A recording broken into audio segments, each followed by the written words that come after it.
আধ্যাত্মিকতা মানে কোনো মন্দিৰত বা কোনো আশ্ৰমত ধুতি চলা পিন্ধি ভগৱানক প্ৰাৰ্থনা কৰাটোৱে নুবুজায়।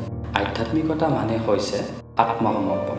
যিজন ভগৱানক বিশ্বাস কৰা সেই ভগৱানৰ ওচৰত নিজকে আত্মসমৰ্পণ কৰাটোৱে হৈছে আধ্যাত্মিকতা।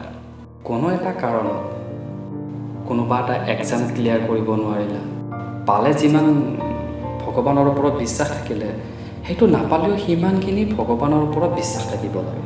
সেইবুলি ভগৱান চেঞ্জ হ'ব নালাগে। এক্সাম এটা ক্লিয়াৰ কৰিবলৈ হ'লে বিভিন্ন দিশ আছে। তো হয়তো যি ধৰণে প্ৰিপাৰেশ্যন কৰিব লাগিছিল সেই ধৰণে প্ৰিপাৰেশ্যন কৰিব নোৱাৰিলা, বা যি ধৰণে থাকিব লাগিছিল সেই ধৰণে থাকিব নোৱাৰিলা, যাৰ ফলত হয়তো তুমি এক্সামটোৱে দিব নোৱাৰিলা।